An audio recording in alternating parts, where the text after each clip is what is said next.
You're walking back to your car in a parking garage, backpack slung over one shoulder, keys already out. A flashlight cuts across the concrete from 20 feet away. An officer is walking toward you, and before he even says hello, his eyes are already on that bag. The next 4 words out of his mouth are going to decide whether you're back in your car in 30 seconds or standing there for the next 20 minutes while he goes through everything you own. What's in the bag? Real talk, the vast majority of Americans just answer that question straight, no hesitation. Not because they're hiding something, because nobody ever told them what that question is actually built to do. Here's what I'm going to give you today. First, why that question is not really a question, it's a tool. Second, the 2 separate rights that question runs straight into and why most people only know about one of them.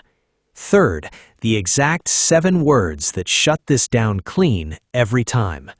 And there's a difference between answering with your mouth and answering by opening that bag with your hands. That difference is the entire case, and I'm getting to it. Quick disclaimer before we go further. This is general legal education, not legal advice for your specific situation.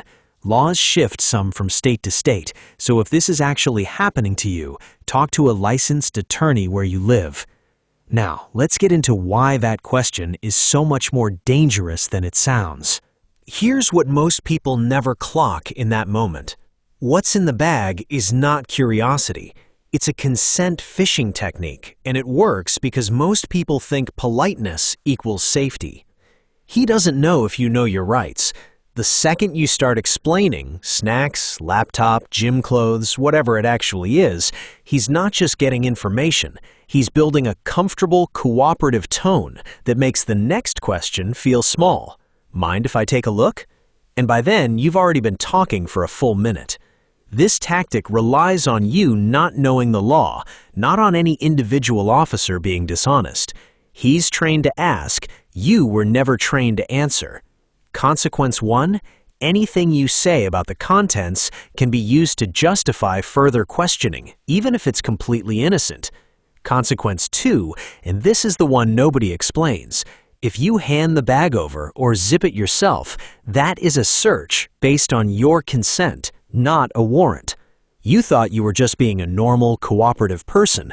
What you actually did was hand that officer a legal document with your own hands, and it says, I agreed to this. Now, stay with me, because this next part changes everything.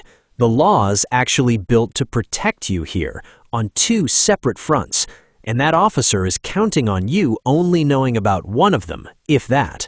Front 1 is the 5th Amendment. You are not required to answer questions about what you're carrying.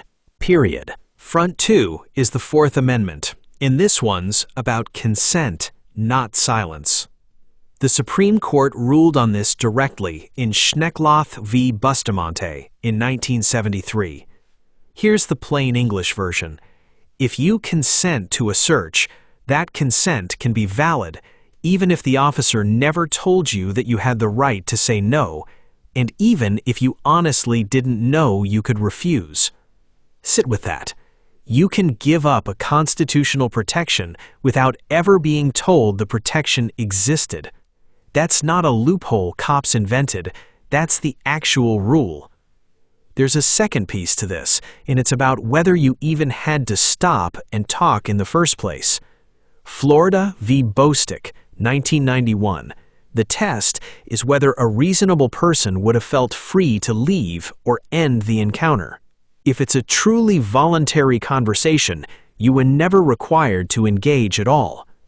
2 different doctrines, 2 different protections, both aimed at the exact same bag. If this channel is new to you, I don't guess, I don't improvise. Everything I bring you traces back to a real sourced ruling, not my opinion of what the law should be.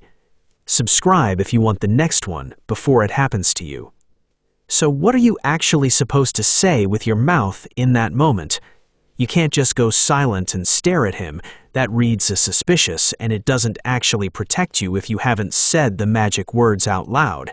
You can't get defensive or raise your voice. That escalates a situation that was, up to that point, completely calm. You can't just answer and open the bag either, because now you've waived both protections in one move, and there's no walking that back once it's done. So what are you actually supposed to say? I'm about to give it to you, word for word. Here it is. Write this down. I don't consent to a search, and I'm choosing not to answer questions about that. Am I free to go? Break that down with me, because every piece of it is doing something specific. I don't consent to a search. That's you invoking the Fourth Amendment directly, out loud, on record, so Schneckloth can never be used against you. I'm choosing not to answer questions. That's the Fifth Amendment piece, and saying it out loud matters more than people think. Am I free to go? That's you forcing the Bostic question right into the open. If he says yes, walk.